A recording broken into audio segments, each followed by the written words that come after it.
You guys hear me? Everything okay? Yep. Okay, thank you very much. I'm sorry I'm late. Please forgive me. A little difficulties. Thank you very much again to everybody for putting this together. It's an honor to learn Torah with you. So to continue from 2 weeks ago, we spoke about the concept of the Zodiac and the concept of Mazal. In Judaism, we take this very seriously. I'm going to be sharing with you tonight one of the most fascinating parts of the Talmud, which is actually, believe it or not, it deals with this whole thing of astrology. So the Jews have been dealing with this for thousands of years. I'm going to give you 3 ideas, and at the end of the ideas, I'll take questions. So even if you don't follow exactly at the beginning, stay with me, and then everything will become clear. Okay? So at the beginning, it's going to be a little hard because I'm actually using the words of the Talmud, but eventually everything will be explained. At the end of the Masechet Shabbat, which is a tractate that deals with the Sabbath, there's a fascinating story. It goes like this. There was a very famous man named Rabbi Yeshua ben Levi. And Rabbi Yeshua ben Levi had a ledger. And people asked what was written in this ledger. And so I'm going to share with you this fascinating stuff. It says on the ledger, you might want to take notes, by the way, because this is important. Did Nicole ask you guys to do homework and figure out what day you were born and what time? Yes? I can't see anybody because of my phone. Yes? Yeah. Okay, good. Okay. So make sure you take notes if you want, and then I'll come back and I'll answer all your questions. Just bear with me. I'll tell you everything, then I'll take questions. But you might want to take some notes. It says in this ledger, it says that the person who's born on a Sunday will be a man of one nature without one trace or any other nature in him. What does that mean? Very strange. It means that a person will be good or bad. A person who's born on a Sunday is either good or bad. Wow. We'll see why. Why would the Gemara, why would the Talmud say something so strong? Is because on Sunday, the first day of creation, the light and darkness were created. And that is why we have people who are, so to speak, light, and we have people who are darkness. People who are born on a Monday, they usually either people who are angry or who are people who are very successful. Why? Because on a Monday, the waters were divided.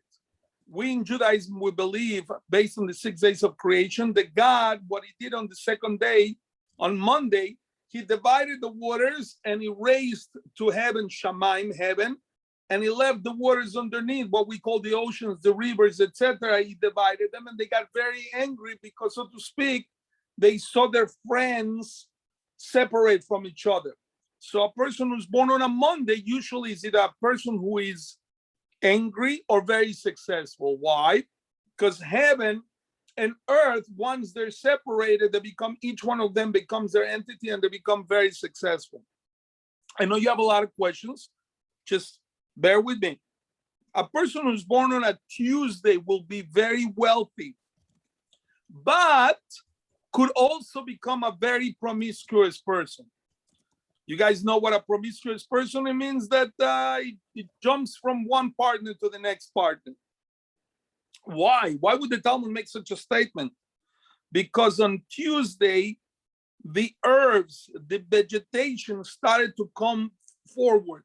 And so what happens is that it grows very fast. You know, grass grows very fast. Herbage grows very fast. And therefore, that's people who become very wealthy, but also people who become very promiscuous. It says that a person who is born on a Wednesday will be very wise and radiant. Why? What happened on a Wednesday? because on a Wednesday, the creation of the luminaries, the sun and the moon. So therefore, that's why you have somebody who's born on a Wednesday is either very wise or very radiant. You know, the sun, the moon, they're very radiant. They have a lot of light. So it means they'll be very, very beautiful. It means they will either be very beautiful or is the type of person that when it walks into a room there's some people that walk into the room, everybody looks at them. A person who's born on a Thursday is a person who is full of kindness, but people take advantage of them. It's because you're such a good person and you have such a good heart, people take advantage of you, and sometimes they step all over you. Why? Well, what happened on a Thursday? Because on a Thursday, the fish and the fowl were created. The fish procreate very fast.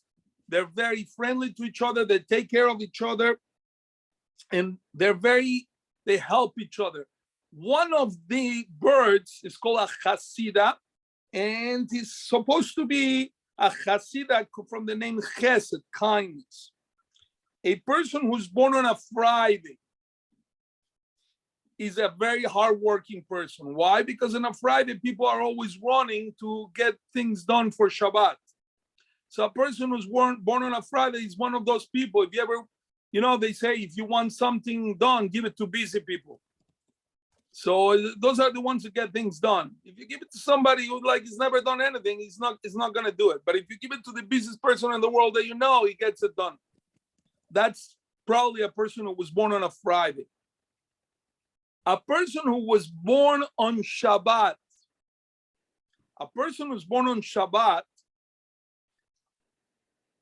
will be destined to die on Shabbat. Whoa. What happened? Why so strong? So now listen very carefully. Let me finish the whole statement. A person who was born on Shabbat made his mother and his father desecrate Shabbat. And that is why the Talmud says they deserve to die also on Shabbat. Not now, 120 years from now. But then the Talmud retracts itself, and the Talmud says, whoa, stop. There's one more thing you didn't say. A person who's born on Shabbat is so holy that therefore God forgives him for desecrating the Sabbath and for his parents desecrating the Sabbath. And because he's so holy, God will forgive him about dying on Shabbat. Because he's so holy, God forgives him for everything. But it's fascinating. Okay. That's the first part of the ledger. Okay, I know you have a lot of questions. Second part of the ledger, you got to bear with me. And if you have a pen and a paper, you might want to write this down because otherwise you're not going to be able to know what to ask me. The second part of the ledger says is not only the day you were born, but also the time. So it was very general. Sunday, yeah. Monday, yeah. Tuesday, that's very general. That's not enough, says the second ledger of Rabbi Yeshua ben Levi. It says it depends on what time you were born. Now, let me explain you the following. Time that we know is a man-made concept. Meaning, if I show you my watch, that's 24. How did men come up with that? There is a sunrise, there is a sunset, and men divided that in 12 parts, and there is a sunset, and there is a sunrise, and men divided that in 12 parts, and we have something called 24 parts. That's a man-made concept. How does it work in heaven? In heaven is very different. Why? In heaven, they have the following. They have every 3 hours, there is a new guard of angels that sings to God. So if every 3 hours, is a machloek, is a dispute in the Talmud, if it's every 3 hours or every 4 hours, we follow the idea that every 3 hours, a new batch of, so to speak, soldiers, angels, come in and the old ones leave and they sing to God. So therefore, every 3 hours, there is a new. So if you understand that, then there is only 4 guards of 4 stations during the night, and there is 4 stations during the day. 12 hours divided by 3 equals 4. And that's how it is. So at night, there is 4 stations, and during the day, there is 4 stations where angels sing to God. Now pay attention. So what does that have to do with anything? So if you have a pen, you might want to follow. Now, this is not exact, but I'm going to make it a perfect day. The perfect day would be 6 a.m. to 6 p.m. And a perfect night would be 6 p.m. to 6 a.m. So bear with me, okay? Says the ledger, it is not enough what day you were born, but there's a big difference what time you were born. For example, if you were born on the first guard, which is from 6 a.m. to 9 a.m. in the morning. So those who are born between 6 and 9 a.m. is called the hour of the sun, because that's when the sun rises.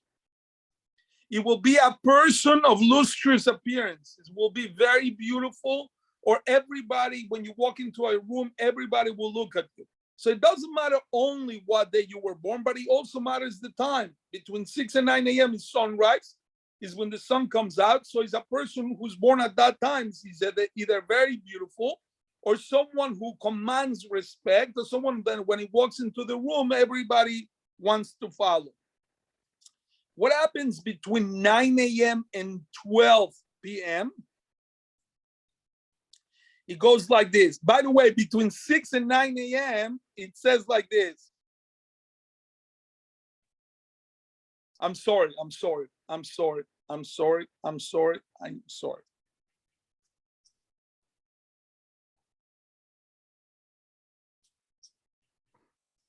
Okay.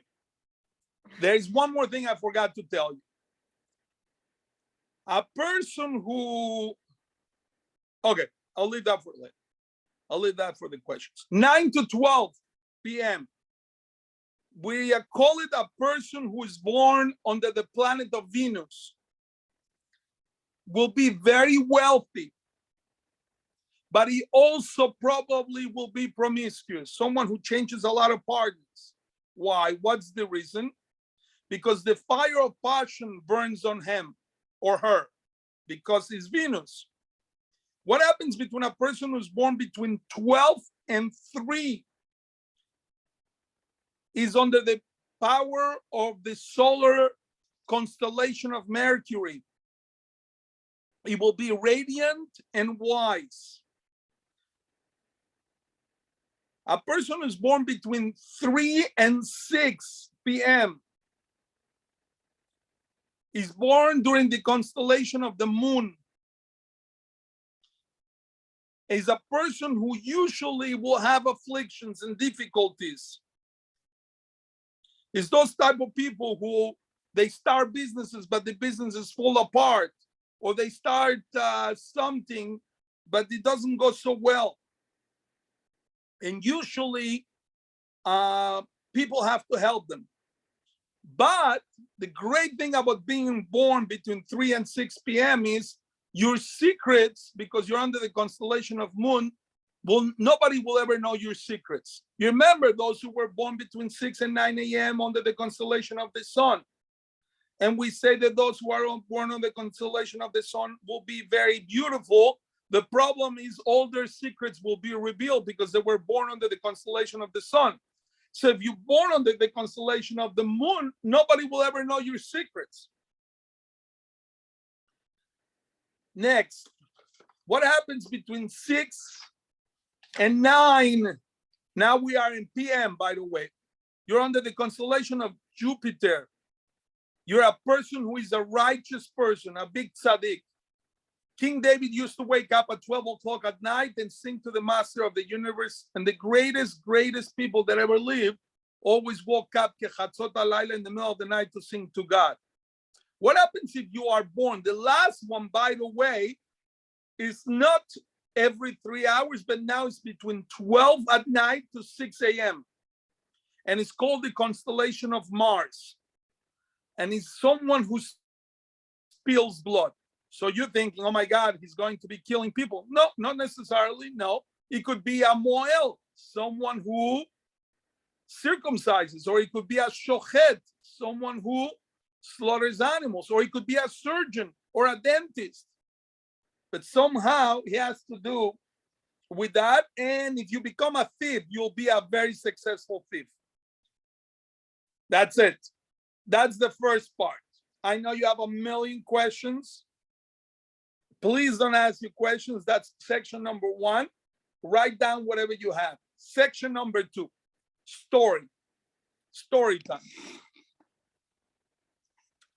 Baruch atah Adonai Eloheinu melech haolam שהכל נהיה בדברו. Story time. The Talmud tells us about a man named Shmuel. Shmuel knew the constellations of the heavens, the way you know your hand.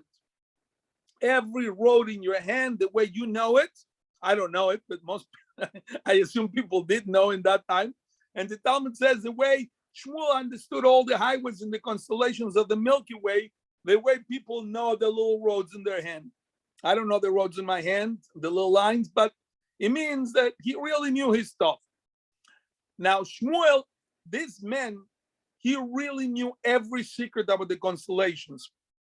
And he had a friend named Ablat. Ablat was a non-Jew. And Ablat was also an astrologer, a very, very, very famous man, Ablat. And this Ablat and Shmuel were, one was a Jew, Shmuel, and Ablat was a non-Jew, and both of them were incredible knowledgeable about these things. And they would get together every day, and they would see what's going on. They would get up in the middle of the night, and they would see the stars, and then they would stay up until the morning and see the sun and how he, etc., etc. And they knew everything was going to happen that day, next month. They even knew what was going to happen years later. It's fascinating. One day they're sitting down. It's already in the morning. They've been up all night, and they see they're in a, imagine if you can imagine, they're in a field, and there is a beautiful river, and there is this beautiful woods behind it. And they see a little town to the right, and they see one man leaving the town and crossing the river and going into the woods. And Ablat, the non-Jew, the astrologer, turns around to the Rabbi Shmuel, and he says, this man is going, but he's not coming back. Meaning he's going to die today at work. And Shmuel says, not so much. It depends. It depends if he does a good deed or not. If he does a good deed, he will survive. If he doesn't, he will die and not come back. So they decided to wait and see what happens. 6 hours later, they see him coming out of the woods. So they call him over, and they say to him, he says, come over here. And they say to him, what's your name? And the guy says, whatever, my name is Pepito, whatever his name was. Luciano, I don't know, whatever you want to call him. And they asked him, says, Pepito, what happened today? Did something interesting happen today? And he said, yeah, why you ask? And they said to him, no, tell us what happened today. He says, well, I was collecting wood. There was a snake, a huge snake in the wood that I was collecting. But my friend took an axe and he was able to kill the snake, and he saved my life. So Shmuel asked him, are you Jewish? And the guy said, yes, I am. They asked him, did you do a good deed today?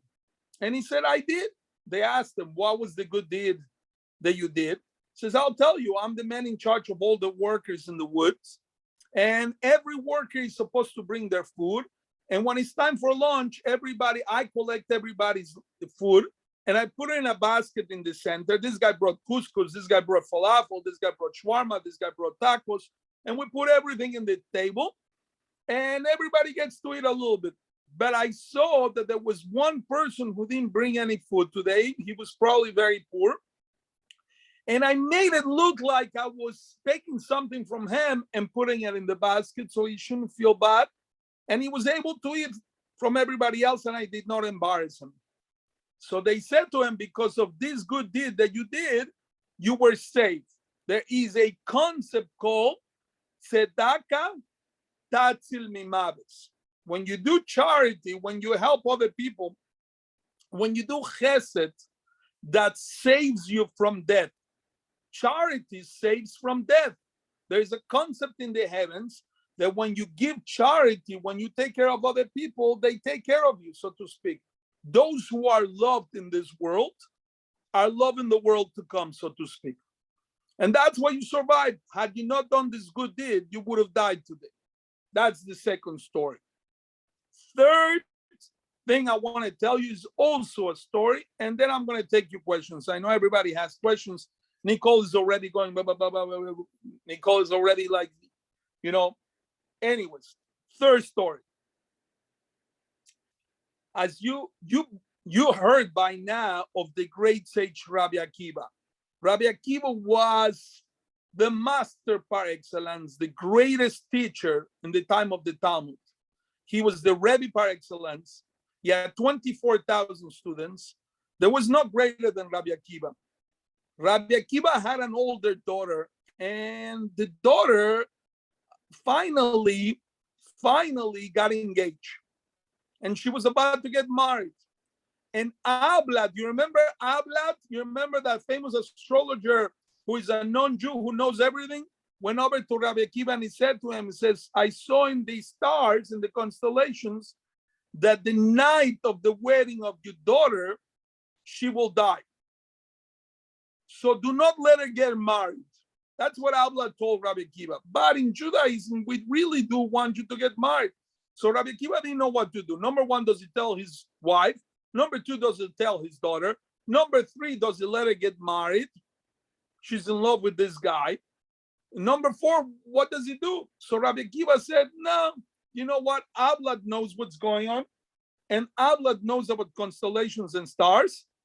But you know what? We're Jewish. And we believe that, you know, you should get married. So what did Rabbi Akiva do all night, the night of our wedding? She stood outside the door. Outside, she got married, and she spent the night with her husband, and Rabbi Akiva was outside the door the whole night praying. In the morning, the daughter comes out of the room. Ah, she's alive. So Rabbi Akiva goes over to his daughter and says, Biti, my daughter, what an amazing deed did you do? What good thing did you do yesterday that you're alive? And did anything strange happen to you last night? And she said, it wasn't last night. It was actually this morning. He says, have you ever seen, in Japan, they have this a lot. In Japan, when I was in Japan, I saw a lot of ladies have this like a pin. It's a long pin that, you know, you have a lot of hair, and you just stick this beautiful pin in your hair and it holds it. He says, Dad, last night when I went to bed, I took the pin, this long pin, and I didn't know where to put it. And I found there was a crevice in the wall, and I stuck it in the wall.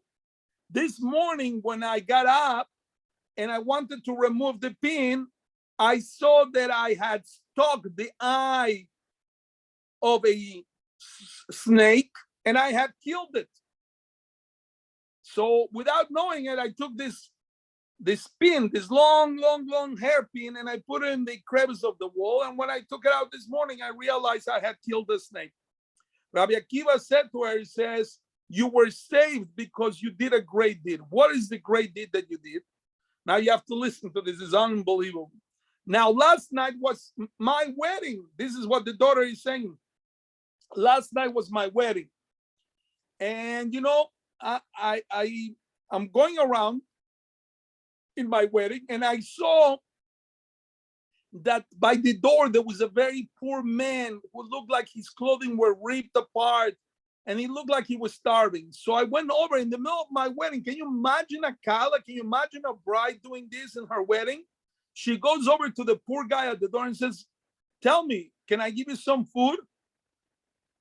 And the guy says, yes, please, I need food. But honestly, I also need more than food.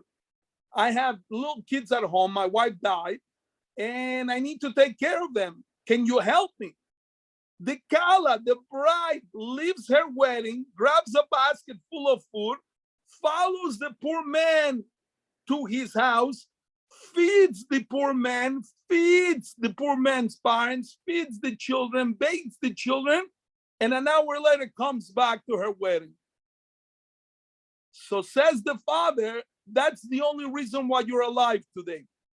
Tzedakah tatzil mimavet, charity saves you from death, and that is the reason why you're alive. That was the third thing I wanted to tell you. I have two more statements, and then I'll take questions. Actually, I'll take questions now, and I'll hold the statements for later on.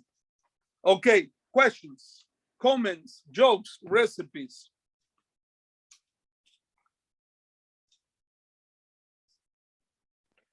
All right, we got Lexi and then we got Dahlia, I think.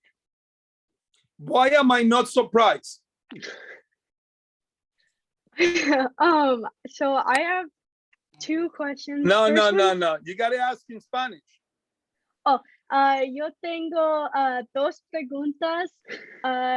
Y primero pregunta,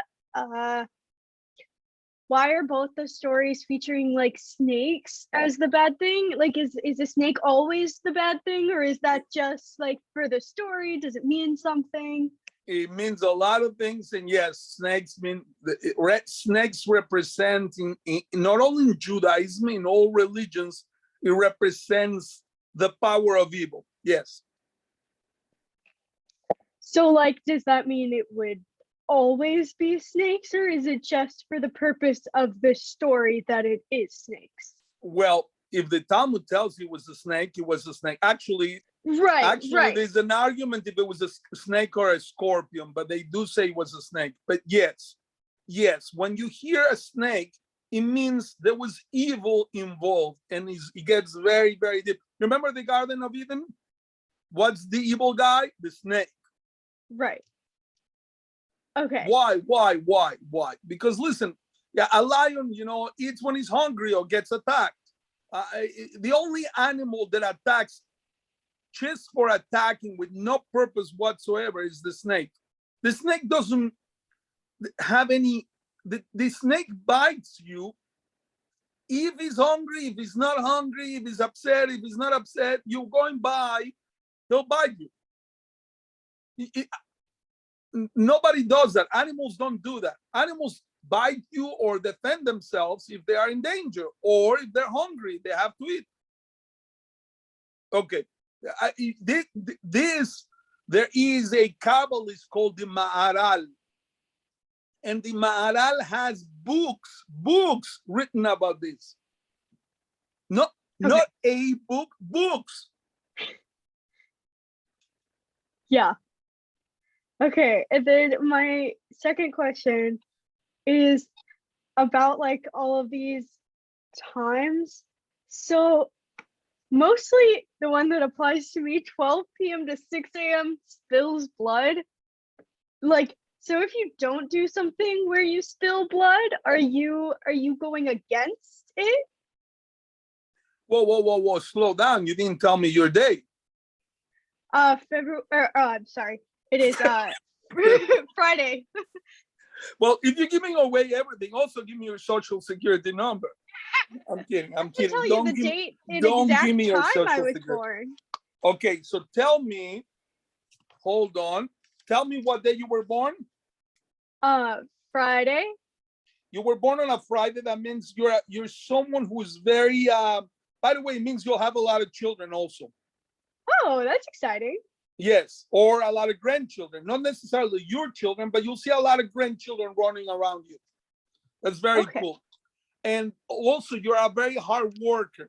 And a lot of things will come your way, meaning you'll be successful in things because people who are born on a Friday get things done. Now, let's combine them. You have to use both ledgers. So, God willingly, say amen when I'm finished. You'll have a lot of grandchildren, great-grandchildren all around you. You'll get a lot of things done. You'll be very successful. Say amen. Amen. Okay, on the other hand, between 12 and 6 a.m., it means that your secrets will be kept and you could become a great thief. That's great.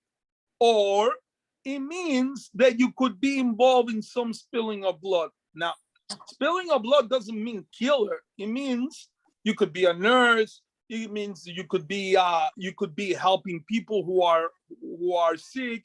It could mean that you are somehow involved in dentistry. I'm not telling you that that's what you should do with your life. If you're right now in college and you're saying, okay, I'm going to stop everything now because Rabbi said I'm going to, and I should become a nurse. That's not what I'm saying. I'm not saying somehow through your life, you will have something to do with blood. Blood not always means bad, not at all. There's a lot of friends of mine who are very involved in blood. What does that mean? All my kids are involved in blood. The three of them are nurses. So they save lives. So there is something to do with that. Okay. It means maybe you'll save someone's life, God willingly, one day. Okay. Cool. What do you think your profession is going to be? I want to be a clinical psychologist working with people who have and what do you think clinical psychology does besides spilling everything? Yeah, I mean, but there's not a whole lot of actual blood. It's more like internal trauma. Blood doesn't mean blood. It means removing suffering. Okay. Clinical psychology. That makes a lot more sense. Clinical. Okay. So the Talmud is not off in any way whatsoever. Clinical psychology means, by the way, blood means suffering. That's all it means. Okay. And therefore, clinical psychology, what you want to do is you want to help people who are in pain, who are suffering. Yeah. Yeah, I'm actually looking for the ones who are suffering the most. Is the goal is to work with people who have disorders who are so debilitating that they can't function and make it so that they can. I'm honored to get to know you. I'm honored to know you. I'm honored to be your friend. Next question. I'm through, so. I think it's who's next? Then. Yes. Hi. So I actually had the same snake question. I love the hair. Oh, thanks. But my other thing was just it was a funny thing. My mom is actually sitting next to me listening in. Hola, mommy. How are you, mommy? Hi. I'm well, thank you. But she's over here laughing, and I'm sorry if it looked like I was laughing because she's over here saying, she goes, oh, so your brother is a hardworking, radiant guy, and you're a promiscuous blood spiller, which is great. I just thought it was funny. But that's it. Is there a question there? Or just no, I had the same. The reason I raised my hand is I had the same snake question, but this was just a funny comment that I wanted to share. Well, it means a lot of. So I told you what the Talmud said. So now there is a lot of commentators that explain these different things. So if you have a question, we'll think about it, chew on it, and then we'll come back to it. Okay? I still love the hair. Thanks. Bye, mommy. Hi. Next question. Hi, I have a few questions. David, how are you, David? I'm good. How are you? I love the mustache. Thank you. Thank you. You know why people have mustache? Because it looks nice. That's true, but also their nose is so important, they underline it. Okay. Okay. I got the mustache to look more adult. Anyway, I was kind of wondering this Zodiac thing. I'm guessing at some point in history, this had more of importance on Jewish life. I was wondering when that might have been, because as far as I know, Zodiac thing is like all but unknown. At least it's news to me that Jews did anything with it. So I was wondering when that might have had importance in Jewish life, when that kind of fell apart, and why. That's a great question. It never fell apart. People stopped studying it. Oh, Never fell apart. Judaism takes it very seriously. David, when you were bar mitzvah or when you go to a wedding, what is the first thing that people say? oh, this should be obvious. I haven't been to the bar mitzvah in a while. Or a wedding, or somebody gets engaged. What do you tell them? Mazel tov? Is that what you mean? Mazal tov. What do you think the word mazal means? Something having to do with the zodiac? Constellations. Mazal means a constellation. What? No way. Mazal tov. Check it out. Don't believe me? Go Google it. Mazal means constellations. Mazalot are your constellations. Mazal tov, I'm giving you a blessing that whatever is all the blessings that are stored in your constellations will come down and hit you and touch you and bless you. Okay, wow. Okay, does Mazal mean constellations in like secular Hebrew too? Yeah, sure. Wow. Okay. I also had a second question. I think it might have been asked 2 weeks ago, but I wasn't clear. So, is the Jewish zodiac like the original thing, or did we borrow the zodiac from other cultures? You did ask the question, and the answer is we're the ones who came up with it. Jacob had 12 children, 12 boys, and he gave each one of his children a different blessing, and everything is based on that. So one of them says, you will be like pieces. The other one said, you'll be like a bull. To the other one said, these are different gifts that Jacob gave his children in the blessings. And that's why we have 12 months, and that's why we have 12 blessings, and that's why we have all this concept. It all has to do with the 12 children of Jacob.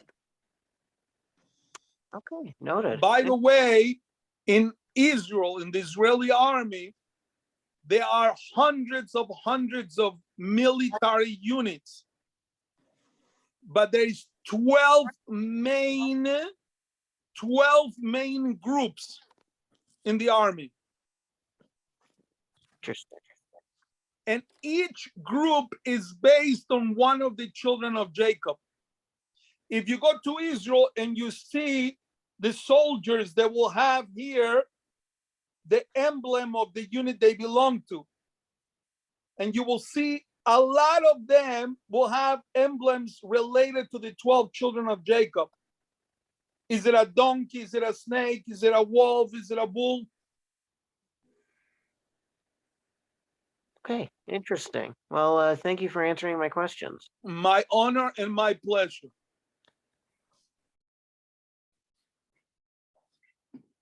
La próxima pregunta, Ababator.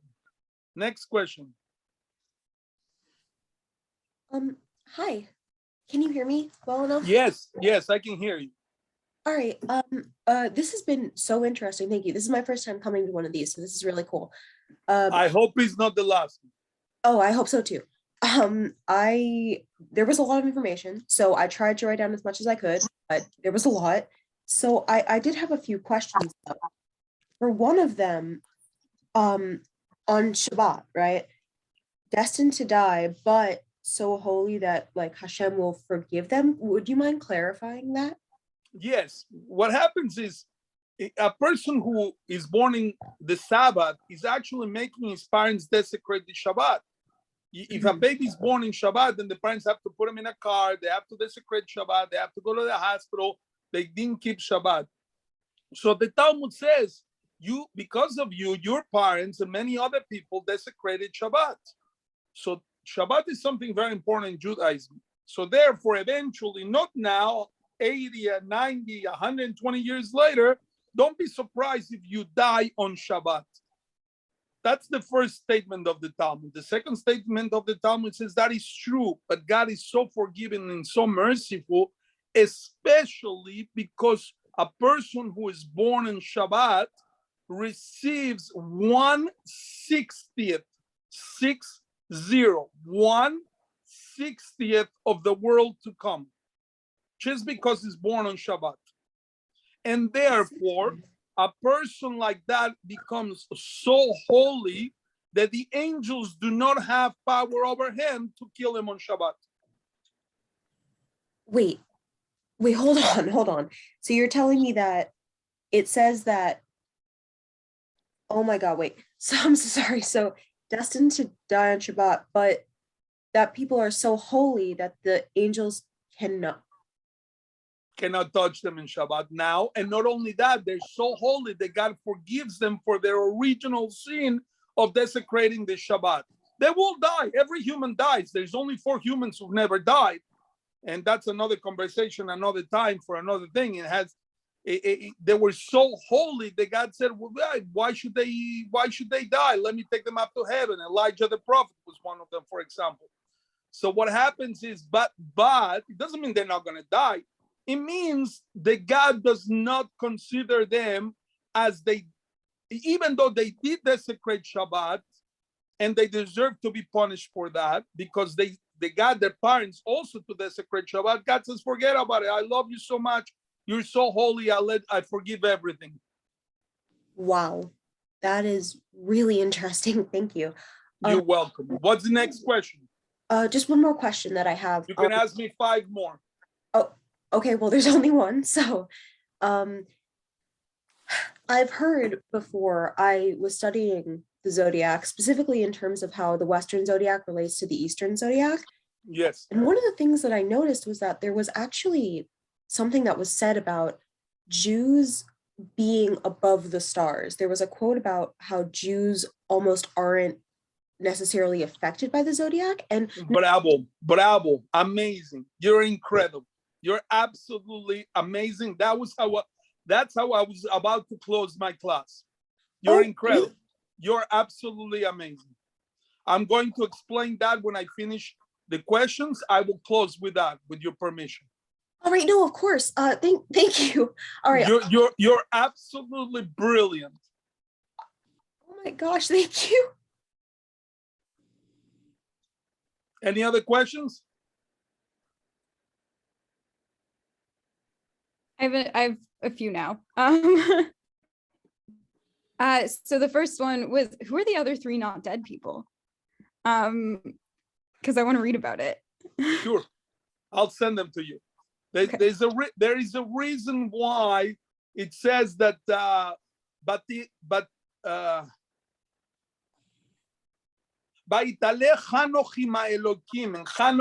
Enoch walked with God. Enoch was the grandfather of Abraham, and he was such a holy person.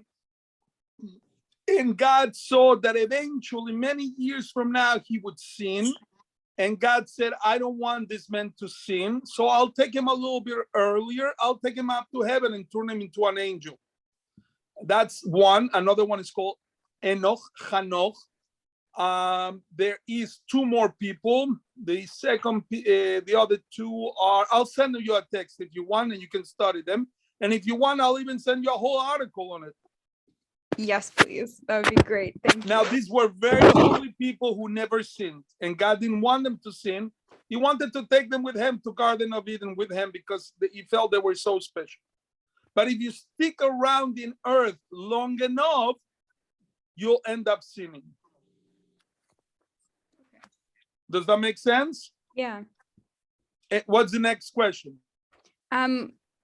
So if people born on Shabbat no longer can be killed or taken or dead on Shabbat, is that like hard and fast rule? No, Like, it doesn't mean they cannot be taken on in Shabbat. It means that God forgives them and he won't purposely take them on Shabbat.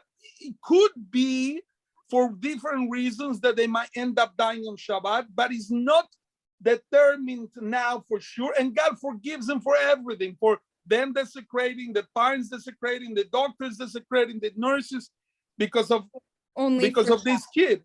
So therefore God says, you're so holy, you just received 1/60th of the world to come because you were born on Shabbat.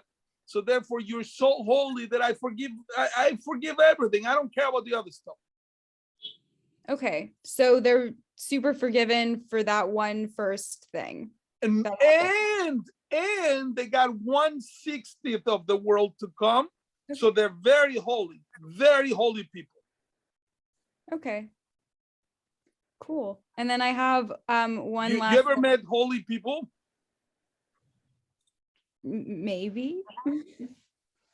Ask them what day they were born. Okay. What day were you born? Sorry, that was a very kiss up move. No. I was born on a Thursday at 6 a.m. in the morning. I am a all heart. I give everything, the shirt of my back to everybody. If I have 10, I give 11, but people take advantage of me. Exactly what the Talmud says. Exactly. Everything the Talmud says about me, Thursday, 6 a.m., that's who I am. I've always been like that. I am, if I have $10, I'll give 11. And people, because of that, people take advantage of me all the time because they know I have a good heart. Okay. Okay, my last question is You about can ask 5 more. After the sixth one, I charge for a shawarma. okay. But my question is kind of more about the day of the week one part of it. So I'm born on a Tuesday, so that's the promiscuous or rich, which I like to think doesn't seem to fit. Because I'll explain. So I told you they are mefarshim, they are commentators. Mhm. It means like this. Tuesday, so if I told you Tuesday means a lot of things, you could be very wealthy. Tuesday, Hi, James. Okay, excuse me, just 1 second. I'm on a Zoom thing.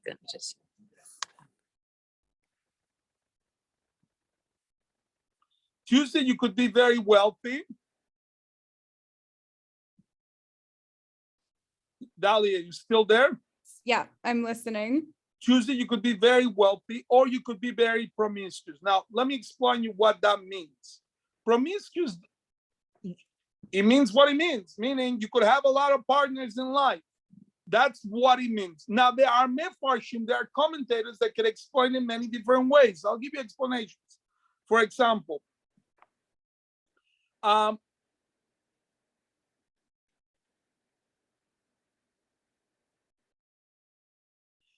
you're under the constellation of Mars.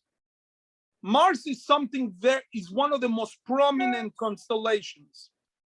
What happens is, it doesn't necessarily mean that you'll have a lot of partners in life. It means that a lot of people will be attracted to you because you are under the constellation of Mars and you're going to be very prominent. People might want to do business with you. People might want to be your roommate. People might want to be your friend. And you could also become very wealthy. That's what it means. Now you have to be careful. Why? Because Mars is what we call a danger zone. Means you have to be careful why these people want to be your friends. You want to have to be careful why these people want to be your boyfriend, why this person is a danger zone. Mars is very prominent. Mars is usually red. Mars is usually with caution. That's what it means. Okay. Cool. Thank you. You're welcome. Next. I'm good out of questions. Out of questions. Who's next? Nicole doesn't have a question. I'm surprised. I had a just- question earlier. Go for it. Okay, I thank know you. Nicole has a question because I see her, but okay. Yes. Okay. I was wondering, how do the planets and the stars, how does that affect like how we live? Okay, you're right. Beautiful. So let's go back.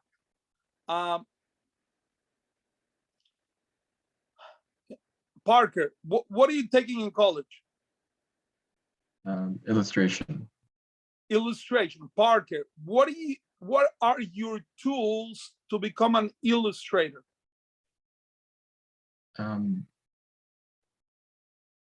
I guess more generally, a lot of visual art skills and making connections. Parker, do you Yeah. use a computer? Yeah. Parker, do you have an easel? Parker, Yeah. do you have colors, pencils, markers? I'm sorry, I don't know. I assume you have stencils, paintings, paint, different things. What are these called, Parker? They're called tools of trade. Is that correct? Yeah. I think today, if I'm correct, a lot of it is in computer. Is that true? We're doing a lot of a mix of things. Parker, if you would lose Chas v'sholom, I'm not telling you should lose it, but if you would lose your computer or your phone, what would you do? Try to find an alternative. But it would be it would be difficult. It would be hard to do your job. Is that correct? Yeah. So your computer, your phone, your easel, your paintings are your tools that you use to do your job. Could you do your job without them? Probably, but it helps you a lot. Is that correct? Yeah. So the master of the universe, if you understand that, now let's take it. The master of the universe, the creator of the world, has tools that he uses to control the universe.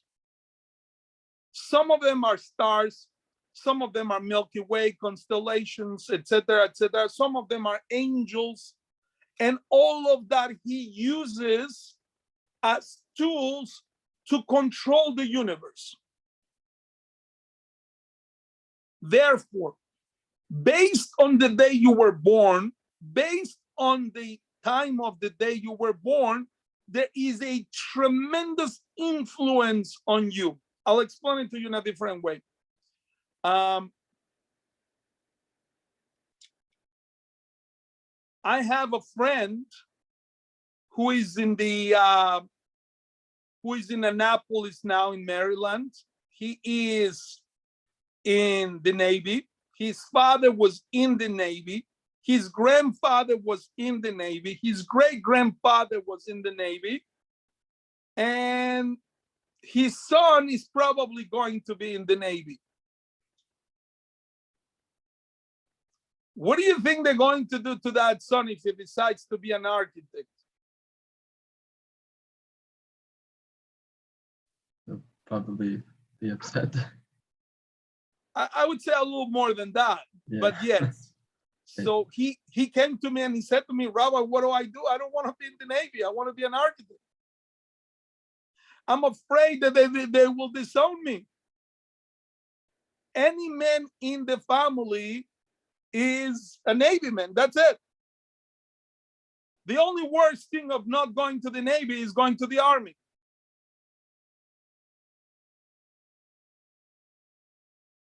So let me ask you, Parker, and here comes to what I want to finalize. It's very important. All the nations in the world, and this is what this young lady was saying that I said it was brilliant, that she was brilliant. All the nations of the world are bound by constellations and stars, meaning the stars have tremendous power over you. The only nation in the world that is not bound by stars, Ein Mazal Israel, is the Jewish nation. We're not bound by stars. We are bound by stars in an individual basis. Yes, if I was born on a Thursday and I was born at 6 a.m., there is definitely, I have a good heart. People will step all over me. And yes, it has to do that, everything it says in the Talmud is who I am. There's one difference. That only applies as an individual. As a nation, the Jewish nation, as a group, The stars don't have power over us as a nation. As an individual, they do, but not as a nation. And I'll end up with the following. This is very important. With this, I'll end up, and then you'll explain a lot. Have you ever seen in Rosh Hashanah and Yom Kippur, there is a line that is very powerful. Everybody screams in Rosh Hashanah and Yom Kippur. It goes like this: Teshuva, Tefila, Utzedaka, Mabiri, Medroa, Gezerah. Teshuva, repentance. Tefila, prayer. And Tzedaka, charity, remove the evil decree. What does that mean? That means that we in Judaism believe that even if I am bowed down, if I am under the constellations of the stars, I can read my decree and I can say, even I as an individual, not only as a nation, can say, I don't agree with my decree and I don't agree with my constellations and I don't want to be bound by them. So therefore, I can change my decree by doing teshuvah, repentance, tefillah, praying to God, and tzedakah, charity. You remember the two stories that I told you about Ablat and Shmuel? They saw the guy with this, they came back and they asked him, why did you survive? Because, there was a snake, but the snake didn't kill you. Why? Because I made sure everybody had food.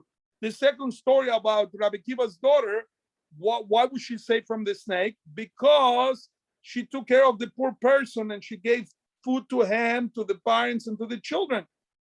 In the night of her wedding, again, tzedakah tatzil min mavet, because she was involved in tzedakah, in charity. Therefore, she read her decree. It was decreed in heaven that she would die from a snake.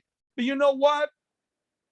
We can change our decree. And that's what we do in Rosh Hashanah and Yom Kippur. In Rosh Hashanah and Yom Kippur, we say, we're not content with our decree. I want a better decree. I have friends of mine who say, I want to get married. Just because so far it's been very hard for me to get married doesn't mean that I'm content with that. So they'll pray a lot. They'll give a lot of charity. I know a friend of mine who was very sick. And he said to me, Rabbi, what do I do? And I told him what he should do. You have to feed the kalas, which are girls who want to get married in Israel or in America who are very poor and they want to get married. Help them. And God will extend your life. And that's exactly what happened. If you do charity, then God does charity. It's as simple as that. So therefore, Ein Mazal Israel, as a nation, we're not bound. As individuals, we still subjugated by this incredible power of constellations. But I can still change it. Why? Because if I pray, I can ask God, the master of the universe, to remove himself from the throne of judgment and to sit in the throne of mercy.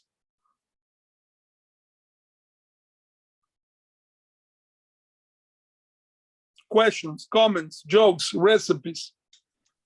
I have a kind of big 1 second. question. I think Nicole had a question, and then we'll Oh, come back. I'm so sorry. Yeah. No, I can ask anytime. Go for it. Go for it. Which any of you Okay. can also ask anytime, by the way. I think Rabbi Lashak is always available, but not always often available. Except when I'm in a plane, but yeah. Okay. So I was wondering, how does free will work into that then? So like, even these good things, right? Like Hashem says, oh, you were born, the stars say you're gonna be rich, you're gonna be radiant, you're gonna be amazing, but you didn't choose that. You were chosen to be rich, radiant, and amazing, right? So how is that free will? How is that, okay, I did this, my neshama did this, thanks to what Hashem, thanks with Hashem's guiding hand, and I did all of these mitzvahs, when it's, Hashem saying, okay, here are the stars telling you how it's going to be. That's how it's going to be for the other nations, not for the Jewish nation. And that's how it's going to be for a Jew as an individual, but you can change your decrees. Now, I'm not going to change that I am fat, ugly, and Mexican. That was given to me, that's it. That I'm not changing. I'm not changing, you understand? But I can change a lot of other things. I can change We call it, the Kabbalists call it your island. You cannot change your island, who your parents are, who your siblings are, how short you are, how beautiful you are, that God decides. But I can decide, I don't want to live in Ukraine. I want to live in America. I don't want to live in Pakistan. I want to live in England. I can choose that. I want to better myself. I want to go to college.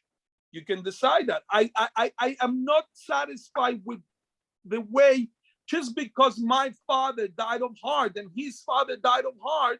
You know what? If I change my diet and I exercise and I listen to my doctors, maybe I'll extend my life 20 more years than my father did. There is the free will and the free choice.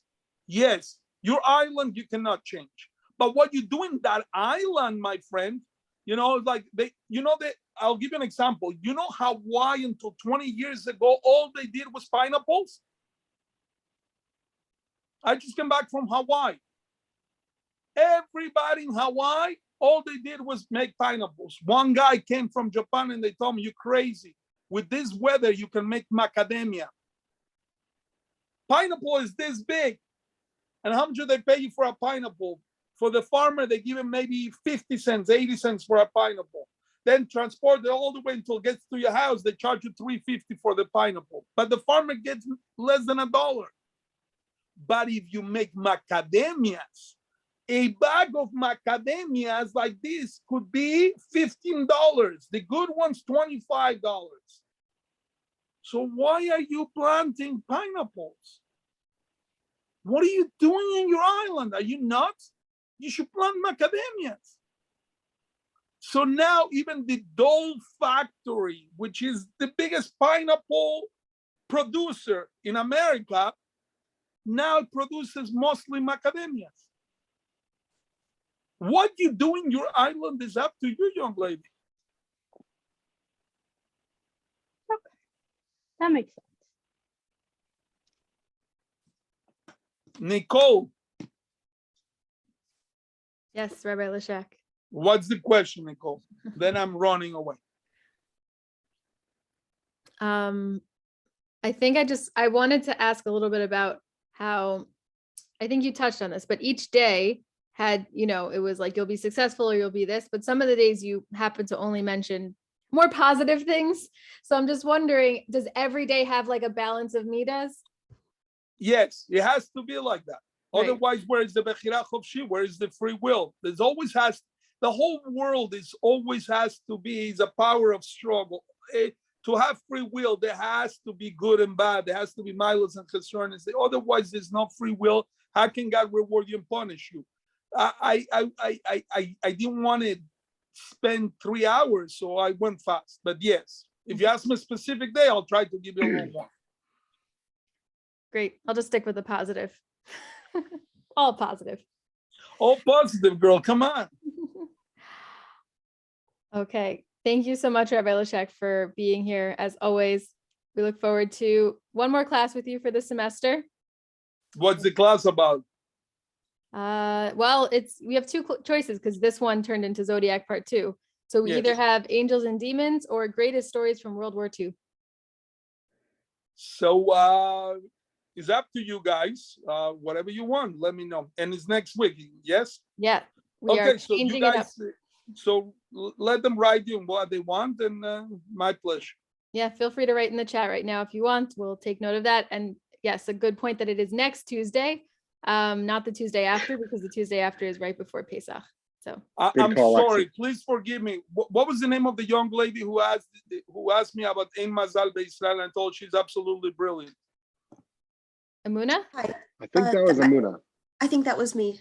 Yeah. Emuna, I'm unbelievable, Emuna. Oh, thank you.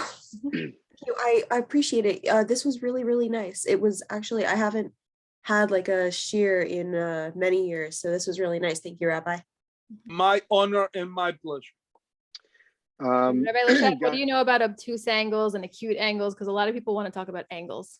Angles. What do you mean angles? We're They- spelling angels wrong, okay? I started Ah, with angle. the Oh. road and we just, sorry. Nicole, that was the daddest joke ever.